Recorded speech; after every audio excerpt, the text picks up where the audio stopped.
Hello everyone, आज की class में करने वाले हैं एसएससी सीजीएल 12 सितंबर third shift paper 2024। Friends, GK GS के मोस्ट इंपोर्टेंट क्वेश्चन डिस्कस करने वाले जो थर्ड शिफ्ट में आपके पूछे गए हैं। मेरा नाम है स्टडी विद जीनत। फ्रेंड्स, इसके पीडीएफ चाहिए तो आप टेलीग्राम ज्वाइन कर सकते हैं। इसकी पीडीएफ टेलीग्राम पर अपलोड कर दूंगी और उसका लिंक डिस्क्रिप्शन बॉक्स में दे दूंगी, आप जाकर वॉच कर सकते हैं। ये सभी क्वेश्चन वे हैं जो फ्रेंड्स मैंने पहले से ही वीडियो में करा रखी है और सारी करंट अफेयर की वीडियो मैंने करा रखी है और उनकी प्लेलिस्ट भी बना रखी है, आप जाकर वॉच कर सकते हैं। आर्टिकल से रिलेटेड भी वीडियो करा रखी है, ऑथर से रिलेटेड, रतन से रिलेटेड, ऑस्कर अवार्ड से रिलेटेड सभी वीडियो करा रखी हैं। और हिस्ट्री के फ्रेंड्स अब तक मैं पार्ट 10 तक वीडियो करा चुकी हूँ, उसमें से भी 2 क्वेश्चन पूछे जा रहे हैं। और आपको अगर संडे को महामैराथन चाहिए हिस्ट्री की तो आप मुझे कमेंट्स बॉक्स में लिखकर बता सकते हैं, मैं संडे को महामैराथन अपलोड कर दूंगी। और 11 घंटे की मैंने मैराथन ऑलरेडी अपलोड कर चुकी हूँ, उसमें मैंने लॉट्स ऑफ क्वेश्चन कराए और उसमें से क्वेश्चन पूछे गए। उस 11 घंटे की मैराथन को जरूर देख लेना, उसमें से क्वेश्चन पूछे जा रहे हैं और आने वाले एग्जाम के लिए वीडियो आपके लिए वेरी हेल्पफुल होने वाली है। और फ्रेंड्स, इस वीडियो को लास्ट तक देखना ताकि आपसे एक भी क्वेश्चन मिस ना हो। और चैनल पर नए हैं तो चैनल को लाइक सब्सक्राइब करना ना भूलें, साथ में बेल आइकन को प्रेस करें ताकि हर वीडियो की लेटेस्ट अपडेट आपको टाइम पर मिलती रहे। तो स्टार्ट करते हैं, लेट्स गेट स्टार्ट। क्वेश्चन है, त्रिशूर पूरम त्योहार किस राज्य से संबंधित है? तो इसका आंसर हो जाएगा केरल। त्रिशूर पूरम त्योहार केरल राज्य से संबंधित है। इसको डिस्कस करते हैं फ्रेंड्स, हर एक क्वेश्चन को डिस्कस करेंगे क्योंकि क्वेश्चन जो है वे रिपीट हो रहे हैं, मतलब अलग अलग तरीके से क्वेश्चन को पूछा जा रहा है, इसलिए हर क्वेश्चन को डिटेल में समझेंगे। तो इस क्वेश्चन का क्या आंसर हो जाएगा? त्रिशूर पूरम त्योहार राज्य में स्थित है केरल। त्रिशूर पूरम भारत के केरल के त्रिशूर में आयोजित होने वाला एक वार्षिक हिंदू मंदिर उत्सव है।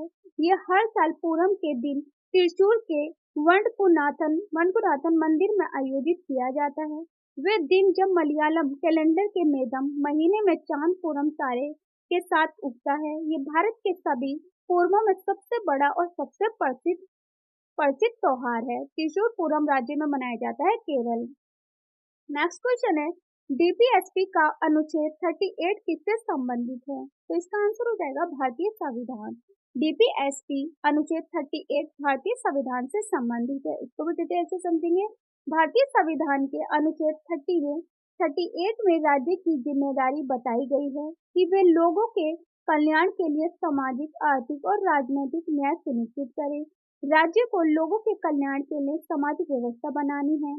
राज्य को ऐसी सामाजिक व्यवस्था बनानी है जिसमें सामाजिक, आर्थिक और राजनीतिक न्याय राष्ट्रीय जीवन की सभी संस्थाओं को प्रभावित करे। राज्य को आय, स्थिति, सुविधाओं और अवसरों में असमानताओं को कम करना है। नेक्स्ट क्वेश्चन है, चंदावर का युद्ध कब लड़ा गया था? तो इसका आंसर हो जाएगा 1194 में। इसको भी डिस्कस करते हैं। चंदावर का युद्ध 1194 में ईस्वी में हुआ था। ये युद्ध आगरा के पास यमुना नदी के किनारे चंदावर में लड़ा गया था। इस युद्ध में मोहम्मद गौरी ने गढ़ गढ़वाल वंश के राजा जयचंद को हराया था। इस युद्ध की जीत से मोहम्मद गौरी को उत्तर भारत के ज्यादातर हिस्से पर नियंत्रण मिल गया था और चंदावर के युद्ध भारत के इतिहास में एक अहम लड़ाई थी। इस युद्ध ने चौहान वंश के अंत और उत्तरी भारत में मुस्लिम शासन की शुरुआत की चिह्नित की। तो ये किसको हराया था? मोहम्मद गौरी ने गढ़वाल वंश के राजा जयचंद को हराया था और मोहम्मद गौरी को उत्तर भारत के ज्यादातर हिस्से पर नियंत्रण मिल गया था। और चंदावर का युद्ध कब हुआ था? 1194 में। नेक्स्ट क्वेश्चन है, शिकागो ने भाग लिया था? तो इसका आंसर हो जाएगा स्वामी विवेकानंद। शिकागो सम्मेलन में स्वामी विवेकानंद ने भाग लिया। स्वामी विवेकानंद ने 11 सितंबर 1893 को अमेरिका के शिकागो में आयोजित विश्व धर्म संसद में हिंदू धर्म का प्रतिनिधित्व करते हुए भाग लिया था। उन्होंने वहां एक ऐतिहासिक भाषण दिया था जिसकी दुनिया भर में सराहना हुई और इस भाषण में पश्चिमी देशों को भारतीय दर्शन, संस्कृति और अध्यात्म लोहा मनवा दिया था। क्या मनवा दिया था? सांस्कृतिक और अध्यात्म का लोहा मनवा दिया था। और शिकागो सम्मेलन में भाग स्वामी विवेकानंद ने लिया था और कब भाग लिया था इन्होंने? 11 सितंबर 1893 को अमेरिका के शिकागो में आयोजित विश्व धर्म में हिंदू धर्म का प्रतिनिधित्व करते हुए भाग लिया था। नेक्स्ट क्वेश्चन है, उस्ताद जियाउद्दीन किस वाद्य यंत्र से संबंधित है? तो इसका आंसर हो जाएगा वीणा। उस्ताद जियाउद्दीन वीणा वाद्य यंत्र से संबंधित है। इसको भी डिस्कस करते हैं। परिवार उनके छोटे भाई जिया फरीउद्दीन डागर एक गायक और शिक्षक थे और उनके बेटे मोहिन बहिरुद्दीन एक वीणा वादक थे। नेक्स्ट क्वेश्चन है, हरित क्रांति का मुख्य केंद्र क्या था? तो इसका आंसर हो जाएगा कृषि। हरित क्रांति का मुख्य केंद्र था कृषि। इसको भी डिटेल से समझते हैं। हरित क्रांति का मुख्य केंद्र कृषि था। हरित क्रांति के जरिए भारत में खास तौर पर गेहूं और चावल की पैदावार और गुणवत्ता में बढ़ोतरी की गई और भारत में हरित क्रांति का नेतृत्व मुख्य रूप से एम.एस. स्वामीनाथन द्वारा किया गया था। हरित क्रांति के परिणाम स्वरूप खाद्यान्न विशेषकर गेहूं और चावल के उत्पादन में भारी वृद्धि हुई, जिसकी शुरुआत 20वीं शताब्दी के मध्य में विकासशील देशों में नए उपज देने वाले किस्म के बीजों के प्रयोग के कारण हुई। तो हरित क्रांति का संबंध किससे है? कृषि से है। और हरित क्रांति में नेतृत्व मुख्य रूप से एम.एस. स्वामीनाथन के द्वारा किया गया था। हरित क्रांति का नेतृत्व। नेक्स्ट क्वेश्चन है, जनगणना में 18 वर्ष की आयु की जनसंख्या कितने प्रतिशत है? तो इसका आंसर हो जाएगा 27%। इसको भी डिटेल में समझते हैं। साल 2021 के विविध सर्वे के अनुसार जिले की कुल आबादी में करीब 38.35 लाख है और 18 साल से कम उम्र की आबादी आबादी 10.5 लाख के करीब यानी मात्र 27% रह गई। हालांकि इस दौरान बुजुर्गों की आबादी का प्रतिशत 5 से बढ़कर 8 हो गया है। तो जनगणना में 18 वर्ष की आयु की जनसंख्या कितने प्रतिशत है? 27%। नेक्स्ट क्वेश्चन है, 1930 में वायसराय कौन था? तो इसका आंसर हो जाएगा लॉर्ड इरविन। लॉर्ड इरविन 1930 में वायसराय था। साल 1930 में भारत के वायसराय लॉर्ड इरविन थे। इस दौरान उन्होंने कई अहम काम किए, जिनमें से कुछ रह गए। 31 अक्टूबर 1929 को उन्होंने इरविन घोषणा पत्र जारी किया था। इस घोषणा में उन्होंने ब्रिटिश साम्राज्य में भारत की स्थिति के बारे में बताया था। 13 फरवरी 1931 को उन्होंने नई दिल्ली का उद्घाटन किया था और इस देश की नई राजधानी घोषित किया था और इसे देश की नई राजधानी घोषित किया था दिल्ली को। 2 मार्च 1930 को महात्मा गांधी ने उन्हें एक लंबा पत्र लिखा था, जिसमें उन्होंने भारत पर लगाए गए नमक कानूनों को तोड़ने की जानकारी दी थी। ब्रिटिश नमक कानून को तोड़ने के लिए महात्मा गांधी ने 12 मार्च 1930 को साबरमती आश्रम से दांडी तक दांडी मार्च निकाला था। 5 अप्रैल 1930 को दांडी पहुंचे और नमक कानून तोड़कर सविनय अवज्ञा आंदोलन शुरू किया। फ्रेंड्स, इसमें से इसको क्वेश्चन बन सकते हैं कि 1930 को महात्मा गांधी ने उन्हें एक लंबा पत्र लिखा, किसे लिखा? लॉर्ड इरविन को, जिसमें से उन्होंने भारत पर लगाए गए नमक कानून को तोड़ने की जानकारी दी थी। इसमें किसकी जानकारी दी थी? नमक कानून तोड़ने की। 5 अप्रैल 1930 को दांडी पहुंचे और नमक कानून तोड़ने पर सविनय अवज्ञा आंदोलन शुरू किया। ये सभी की पॉइंट वेरी इंपॉर्टेंट है।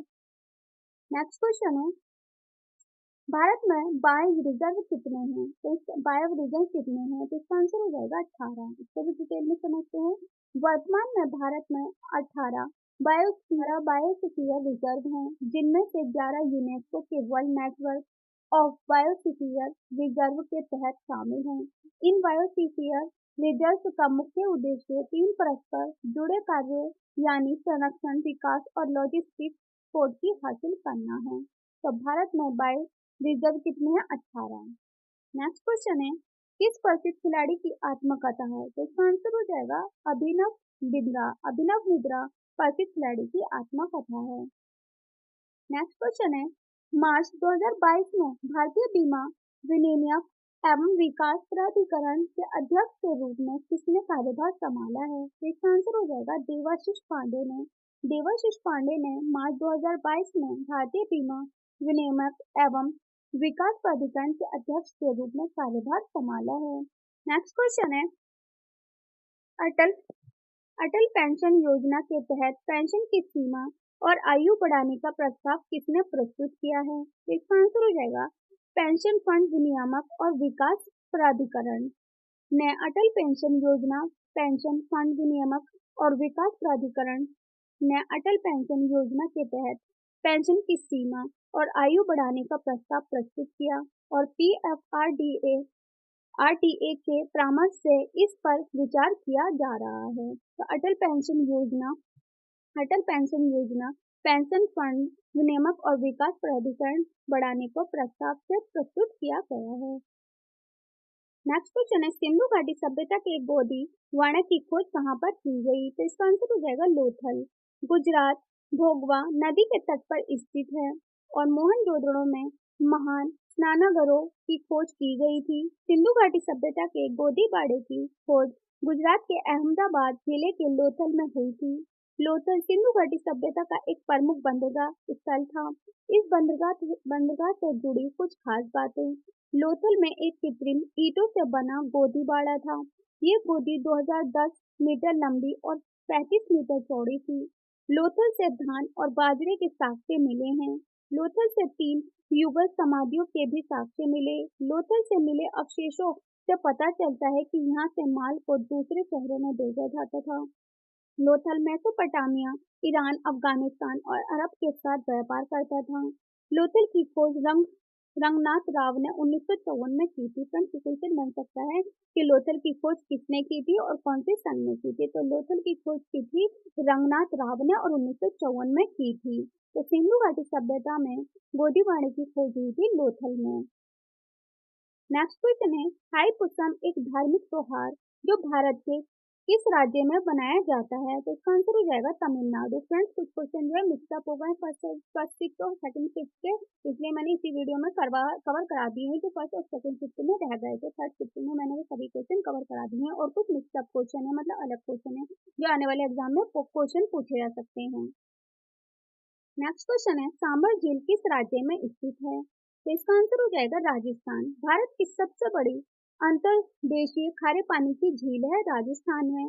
सांबर सॉल्ट लेक भारत की सबसे बड़ी अंतर्देशीय नमकीन झील भारत के राजस्थान के जयपुर जिले के सांबर लेक टाउन में स्थित है जो जयपुर शहर से 80 किमी 50 मील दक्षिण पश्चिम में और अजमेर राजस्थान से 64 किमी 40 मील उत्तर पूर्व में है। फ्रेंड्स मैंने झील से रिलेटेड वीडियो करा रखी है और इसकी प्लेलिस्ट भी बना रखी है, आप जाकर वॉच कर सकते हैं।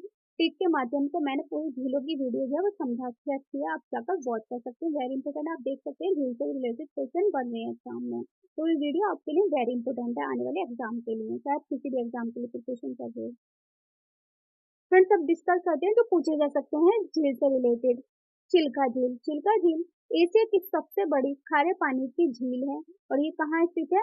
उड़ीसा में स्थित है। तो आप इस क्वेश्चन को कैसे याद कर सकते हैं? चिल्का उड़ी, चील उड़ी, तो चिल्का झील कहाँ पर है? उड़ीसा में। तो चील उड़ी उड़ीसा में। तो चिल्का झील एशिया की सबसे बड़ी खारे पानी की झील है और ये उड़ीसा में स्थित है। नेक्स्ट है वूलर झील। ये वूलर झील कहाँ पर है? जम्मू और कश्मीर में है और ये भारत की सबसे बड़ी मीठे पानी की झील है। तो वूल जम्मू कश्मीर, वूल हुआ जम्मू कश्मीर, तो वूलर झील जम्मू कश्मीर में है और यहाँ सबसे बड़ी मीठे पानी की झील है। नेक्स्ट है बैम बैमनाड झील। ये भारत की सबसे लंबी झील है और ये केरल में स्थित है। बैमनाड मतलब डैम लगा रहता है केरल को, तो बैमनाड झील केरल में स्थित है। इस तरीके से आप तीनों झीलों को याद कर सकते हैं। नेक्स्ट है तो फ्रेंड्स आप देख सकते हैं आर्टिकल से रिलेटेड भी क्वेश्चन बन रहे हैं। मैंने आर्टिकल से भी रिलेटेड वीडियो करा रखी है और उसकी प्लेलिस्ट बना रखी है, आप जाकर वॉच कर सकते हैं। आने वाले एग्जाम के लिए वेरी वेरी इंपॉर्टेंट है, आप चाहे किसी भी एग्जाम के लिए प्रिपरेशन कर रहे हो। अनुच्छेद 171 किससे संबंधित है? तो इसका आंसर हो जाएगा राज्य में विधान परिषद के प्रावधान से संबंधित है। किससे संबंधित है? राज्य में विधान परिषद के प्रावधान से संबंधित है। अनुच्छेद 171 भारतीय संविधान 1950 परंतु किसी राज्य की विधान परिषद में सदस्यों की कुल संख्या किसी भी दशा में 40 से कम नहीं होगी। जब तक संसद विधि द्वारा अन्यथा उपवन नहीं करती है तब तक राज्य की विधान परिषद की संरचना खंड में उपवंदित अनुसार होगी। नेक्स्ट क्वेश्चन है भारत में गांधी जी के नेतृत्व में पहला आंदोलन कौन सा था? तो इसका आंसर हो जाएगा 1917 का चंपारण आंदोलन। फ्रेंड 11 सितंबर को ये क्वेश्चन पूछा गया था कि चंपारण आंदोलन की शुरुआत कब हुई थी? तो 1917 में हुई थी। क्वेश्चन बना था एग्जाम में 11 सितंबर को, जो आपका एग्जाम हुआ था। तो भारत में गांधी जी के नेतृत्व में पहला आंदोलन कौन सा था? 1917 का चंपारण सत्याग्रह। बिहार के चंपारण जिले में किसान विद्रोह के लिए गांधी द्वारा नेतृत्व किया गया और ये पहला आंदोलन था। और ये गांधी का कौन सा आंदोलन था? पहला आंदोलन था 1917 का चंपारण सत्याग्रह आंदोलन। और ये कहाँ हुआ था? बिहार में। अब भी क्वेश्चन बन सकता है कि चंपारण आंदोलन 1917 में हुआ था और कहाँ हुआ था? तो बिहार में हुआ था। नेक्स्ट क्वेश्चन है रामनवमी का त्योहार हिंदू महीने में मनाया जाता है। तो इसका आंसर हो जाएगा चैत्र। रामनवमी त्योहार हिंदू महीने में चैत्र माह में मनाया जाता है। इसको भी डिस्कस करते हैं। रामनवमी का त्योहार चैत्र मास के शुक्ल पक्ष की नवमी को मनाया जाता है, जो अप्रैल महीने आता है। और हिंदू धर्म शास्त्रों के अनुसार इस दिन मर्यादा पुरुषोत्तम भगवान श्री राम जी का जन्म हुआ था। और किसका जन्म हुआ था? चैत्र में, मतलब महा रामनवमी का त्योहार जो हिंदू महीने में मनाया जाता है, और किसका जन्म हुआ था? भगवान श्री राम का जन्म हुआ था इस दिन। नेक्स्ट क्वेश्चन है, गैमी बट विशाप चेकमट शब्द किस खेल से संबंधित है? ये किस खेल से जुड़ा है? तो इसका आंसर हो जाएगा शतरंज। नेक्स्ट क्वेश्चन है, भारत का संविधान कब लागू किया गया था? तो इसका आंसर हो जाएगा 26 जनवरी 1950। भारत का संविधान 26 जनवरी 1950 को लागू किया गया था। इसको भी डिस्कस करते हैं पॉइंट टू पॉइंट। भारत का संविधान इसे 26 नवंबर 1949 को संविधान सभा द्वारा अंगीकृत किया गया था, और ये 26 जनवरी 1950 को लागू हुआ था। और इसको अंगीकृत किए जाने के समय संविधान में 395 अनुच्छेद और 8 अनुसूचियां थी, और इसमें लगभग 1,45,000 शब्द थे, जिससे ये अब तक का अंगीकृत किया गया जाने वाला सबसे लंबा राष्ट्रीय संविधान बन गया। तो भारत का संविधान कब लागू किया गया? 26 जनवरी 1950 को। नेक्स्ट क्वेश्चन है, इब्न बतूता कहाँ से भारत आया था? तो इसका आंसर हो जाएगा, वे एक मुस्लिम यात्री था जो मोरक्को से भारत आया था। सही उत्तर है मोरक्को। और इब्न बतूता मोहम्मद बिन तुगलक के शासन के दौरान भारत आया था, और वे एक मुस्लिम यात्री था जो मोरक्को से भारत आया था। और किसके शासनकाल में आया था इब्न बतूता? ये पूछा जा सकता है। तो मोहम्मद बिन तुगलक के शासनकाल में इब्न बतूता भारत आया था मोरक्को से। नेक्स्ट क्वेश्चन है, लाई हरोबा निम्नलिखित में से किस राज्य का नृत्य है? तो इसका आंसर हो जाएगा मणिपुर। फ्रेंड्स, नृत्य से रिलेटेड मैंने वीडियो करा रखी है, आप जाकर वॉच कर सकते हैं आने वाले एग्जाम के लिए। और फ्रेंड्स, वीडियो पसंद आ रही तो लाइक शेयर जरूर करें, अपने फ्रेंड्स के साथ भी शेयर करें। ये नृत्य का प्राचीन रूप है जो मणिपुर में सभी शैली के नृत्य के रूपों का आधार है। इसका शाब्दिक अर्थ है देवताओं का अमोद प्रमोद, और पूर्व वैष्णव काल से इसका उद्भव हुआ था, और आज भी ये मणिपुर में प्रस्तुत किया जाता है। और लाई हराओबा पर्व श्रुति साहित्य संगीत नृत्य और पारंपरिक अनुष्ठानों का अद्भुत संगम है। नेक्स्ट क्वेश्चन है, गैस की कमी के कारण होता है? तो इसका आंसर हो जाएगा विटामिन डी। फ्रेंड्स, मैंने साइंस से रिलेटेड भी वीडियो करा रखे हैं, आप देख सकते हैं साइंस का क्वेश्चन है, और मैंने साइंस की वीडियो भी करा रखी है और उसकी प्लेलिस्ट बना रखी है, आप जाकर वॉच कर सकते हैं आने वाले एग्जाम के लिए। नेक्स्ट क्वेश्चन है, पेट में पाचन की महत्वपूर्ण भूमिका कौन सी ग्रंथि निभाती है? तो इसका आंसर हो जाएगा गैस्ट्रिक ग्रंथियां। गैस्ट्रिक ग्रंथियां पेट की परत में स्थित ग्रंथियां होती हैं जो पाचन की प्रक्रिया में एक आवश्यक भूमिका निभाती हैं। उनके स्राव से पाचन गैस्ट्रिक रस बनता है। गैस्ट्रिक ग्रंथियां म्यूकोसा में गैस्ट्रिक गड्ढों में खुलती हैं। गैस्ट्रिक गड्ढों में खुलती हैं गैस्ट्रिक ग्रंथियां। नेक्स्ट क्वेश्चन है, भारत में सिविल सेवा की शुरुआत की गई थी? तो इसका आंसर हो जाएगा कॉर्नवालिस ने भारत में सिविल सेवा की शुरुआत की थी। नेक्स्ट क्वेश्चन है, who is the author of sacred games? तो इसका आंसर हो जाएगा सेक्रेड गेम्स 2006 में प्रकाशित भारतीय अमेरिकी लेखक विक्रम चंद्रा का एक रहस्य रोमांचक उपन्यास है। विक्रम चंद्रा ने सेक्रेड गेम्स उपन्यास लिखा था जो 2006 में प्रकाशित हुआ था, और अब उपन्यास पर आधारित सेक्रेड गेम्स नेटफ्लिक्स पर पहली भारतीय श्रृंखला नामक एक नेटफ्लिक्स मूल श्रृंखला है। विक्रम चंद्रा ने सेक्रेड गेम्स उपन्यास लिखा था जो 2006 में प्रकाशित हुआ था। तो विक्रम सेक्रेड गेम्स उपन्यास लिखा था जो 2006 में प्रकाशित हुआ था। नेक्स्ट क्वेश्चन है, where is the Sriharikota island located? तो इसका आंसर हो जाएगा आंध्र प्रदेश के नेल्लोर जिले में स्थित है, और बंगाल की खाड़ी से पुलकित झील को अलग करता है। जगह श्रीहरिकोटा आंशिक रूप से तुल्लू रपेटा मंडल में और आंशिक रूप से आंध्र प्रदेश के तिरुपति जिले के टाडा मंडल में स्थित है। ये द्वीप पुलकित झील को बंगाल की खाड़ी से अलग करता है, और निकटतम शहर और रेलवे स्टेशन तुल्लू रपेटा है जो श्रीहरिकोटा से 16 किमी पश्चिम में है, और निकटतम शहर तिरुपति है। नेक्स्ट क्वेश्चन है, विष्णु गोविंद जो किस वाद्य यंत्र के वादक थे? तो इसका आंसर हो जाएगा वायलिन वादक। विष्णु गोविंद जोग वायलिन वादक वाद्य यंत्र के वादक थे। नेक्स्ट क्वेश्चन है, जब श्रमिक नए रोजगार की तलाश करते हैं या पुरानी नौकरी छोड़कर नई नौकरी में जाते हैं तो ए किस प्रकार की बेरोजगारी है? तो इसका आंसर हो जाएगा गृहात्मक बेरोजगारी। मीन्स की आने वाले एग्जाम में क्वेश्चन पूछा जा सकता है क्योंकि इकोनॉमिक्स से रिलेटेड क्वेश्चन पूछे जा रहे हैं एग्जाम में। नेक्स्ट क्वेश्चन है, मेगास्थनीज किसके राजदूत थे? तो इसका आंसर हो जाएगा सेल्यूकस। मेगास्थनीज सेल्यूकस के राजदूत थे। नेक्स्ट क्वेश्चन है, कौन से दो देशों को मैकमोहन रेखा अलग करती है? तो इसका आंसर हो जाएगा भारत और चीन। भारत और चीन मैकमोहन रेखा को अलग करती है। मैकमोहन रेखा भारत और चीन के बीच की सीमा और ये रेखा चीन के तिब्बत क्षेत्र और भारत के अरुणाचल प्रदेश के होकर गुजरती है। और फ्रेंड्स हम डिस्कस करने वाले जो आने वाले एग्जाम में पूछे जा सकते हैं रेखाओं से रिलेटेड।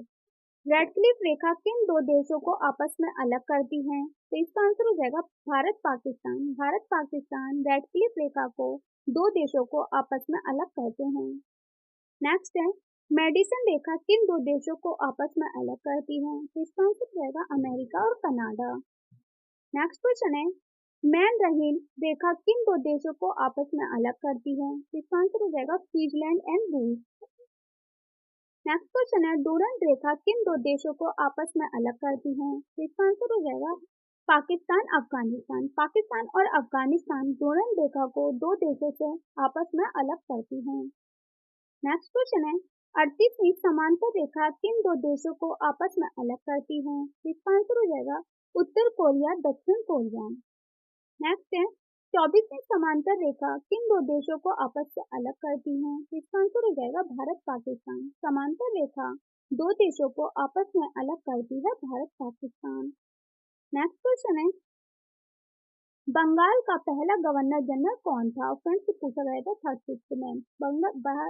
बंगाल का पहला गवर्नर जनरल था Warren Hastings. Warren Hastings Bharat का पहला गवर्नर जनरल था।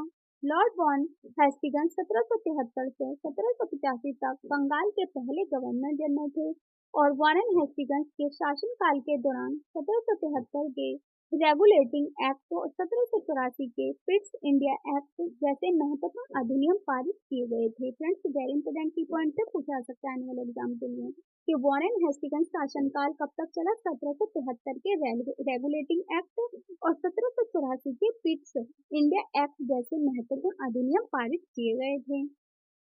तो फ्रेंड्स ये सभी क्वेश्चन वेरी इंपोर्टेंट है, फिफ्थ थर्ड में ही पूछे गए हैं। सभी क्वेश्चन इंपोर्टेंट है और आने वाले एग्जाम में भी क्वेश्चन बन सकते हैं, इसीलिए मैंने हर क्वेश्चन को डिटेल में समझाया है ताकि आपको परेशानी ना हो नेक्स्ट एग्जाम में प्रिपरेशन करने। फ्रेंड्स ये सभी क्वेश्चन इंपोर्टेंट है और मैंने ये सभी क्वेश्चन वीडियो में करा रखे हैं। अगर आपने सारी वीडियो देखी होंगी और आने वाले एग्जाम के लिए प्रिपरेशन करना चाहते हैं तो मेरे चैनल को सब्सक्राइब करने और साथ में बेल आइकन को प्रेस करें ताकि हर वीडियो के लेटेस्ट अपडेट आपको टाइम पर मिलते रहे। और मेरी वीडियो कैसी लगी कमेंट बॉक्स में लिखना मत भूलना और आपको नेक्स्ट कौन से टॉपिक पर वीडियो चाहिए मुझे कमेंट बॉक्स में लिखकर बता सकती हैं।